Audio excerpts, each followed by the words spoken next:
The Wrestling Vault.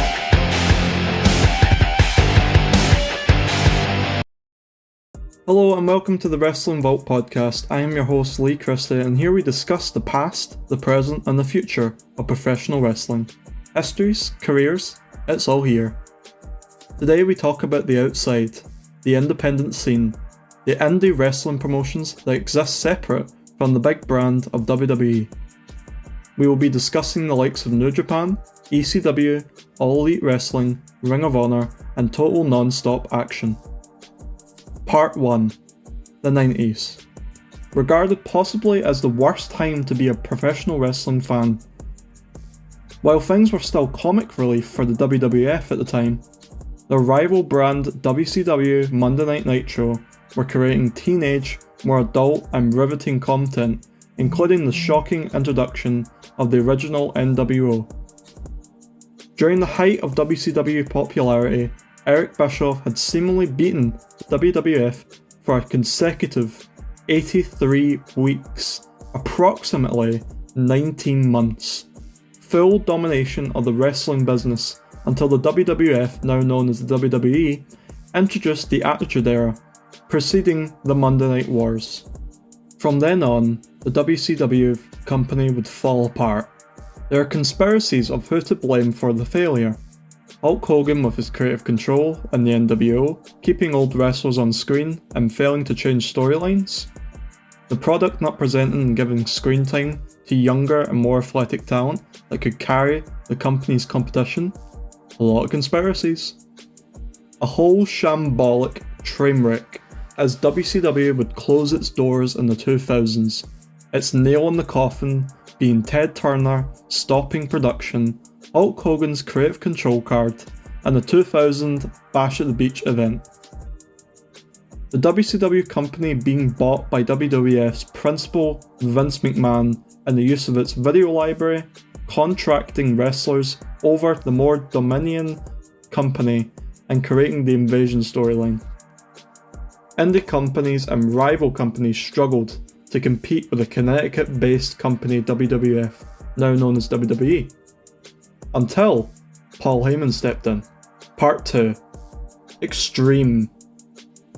Paul Heyman was once a photographer for WWF at wrestling newspapers, covering the 80s WrestleManias before working himself into a commentary gig at WCW. He spent time on the independent circuit with CWF in Florida, having a manager gig and storyline with his character as Paul E. Dangerously, managing the likes of Arn Anderson, ravishing Rick Rude, and a younger Stone Cold Steve Austin before he took on the cold-blooded, bald persona. Considering his experience after being fired from WCW, he began looking to start his own promotion, working at Crockett Promotions for a short period of time before exiting the partnership due to creative differences. Then, he would join Eastern Championship Wrestling promotion based in Philadelphia, an indie promotion on the brink of collapse. From there, he took over as head creative and the director of the show, creating the notorious ECW. Extreme Championship Wrestling. Some claim it is the biggest revolution to the business which shifted the competition, and some claim the biggest black eye to the product. WCW produced wrestling matches televised which hadn't been presented before. Hardcore, bloody, disgusting, violent, and most importantly, extreme matches, presenting himself to a much more adult audience in a time where wrestling was dedicated to PG guidelines. I think that I agree with the statement that without the ECW movement, the Attitude Era and majority of the wrestling history would have never happened, presenting talent and violent tag teams such as the Dudley Boys, Sabu, Rob Van Dam and the Sandman. This revolution wouldn't last forever, as the ECW brand was financially unstable, millions of dollars in debt, and the ignorance of wrestling injuries. Heyman shut the doors in 2003 after the WWE acquired all the assets, converting to the poorly written Invasion storyline. So, both ECW and WCW talent that had made the jump to the dominant company WWE were on thin ice. Some wrestlers survived and some did not fit in with the mold. Thus, the Invasion storyline being a failure, barely any wrestler from WCW or ECW being over with the crowd or working with the WWE strict guidelines. ECW would make a slight return from 2005 up to about 2010. Being a one-night stand event at the start, it kept its hardcore elements until it became a corporate mess and treated as a developmental brand, thus provoking Heyman's exit again from the WWE ECW promotion as it's nicknamed. Part 3. New Japan. New Japan Pro Wrestling is practically one of the biggest companies outside the WWE. Existing since the 70s, the promotion has seen the likes of Bret the Hitman Hart, Hulk Hogan, Bob Backlund, Harley Race, and many other American wrestlers. But the spirit of its popularity for New Japan Pro Wrestling is its athletic and skillful talent, that its entertainment factor relies on the more technical and high-flying abilities rather than the actual storytelling. The promotion would rival the WrestleMania event, having their own grand affair, Wrestle Kingdom.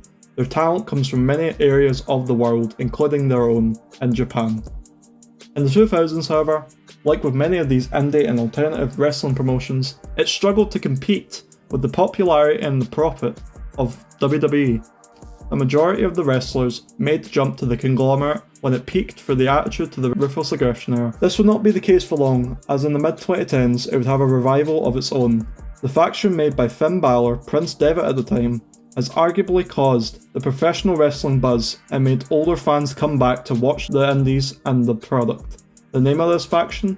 Bullet Club. Running between different promotions, the Bullet Club faction started after Finn's heel turn on his Japanese tag team partner at the time, forming in the beginning of Carl Anderson and Tama Tonga, introducing a storyline which would proceed for nearly 5 years. This promotion's revival had its incredible moments, having some of the best professional wrestling matches take place in its promotion.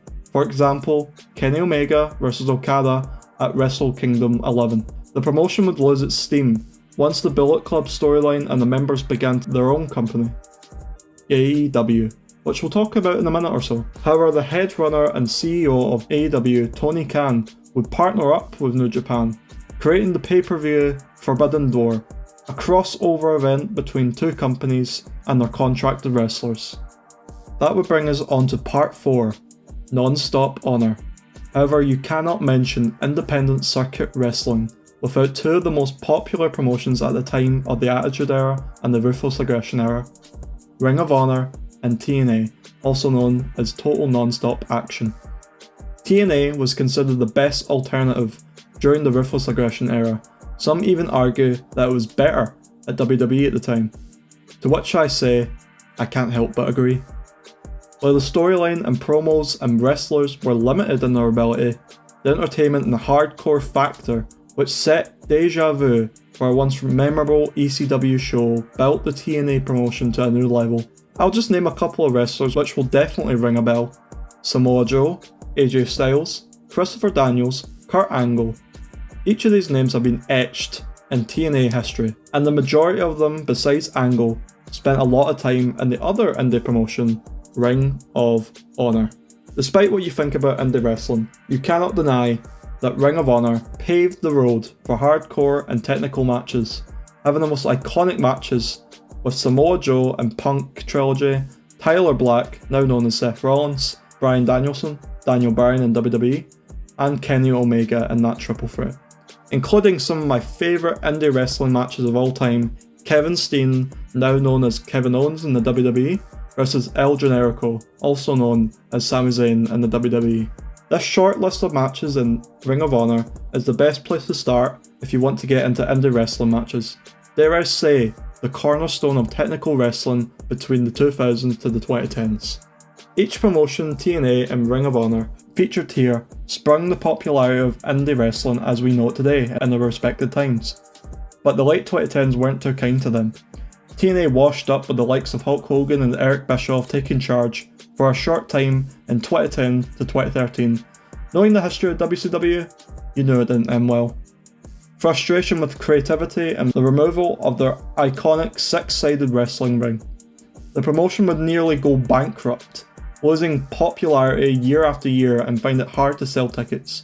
In 2024, at the time of professional wrestling's revival of interest, WWE partnered up with TNA returning to its original name of TNA, after using its weekly show name Impact for nearly a decade.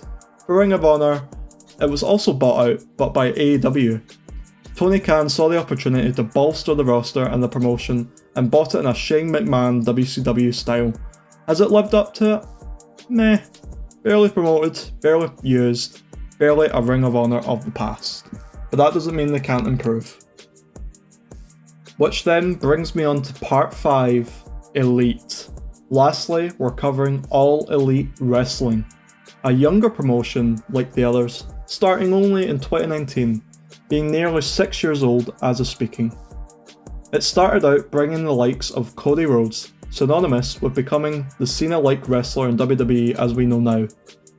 Chris Jericho, famous WWE and WCW wrestler in the 2000s, and Young Bucks, the highly regarded tag team in the 2010s, and their work in the Bullet Club of New Japan.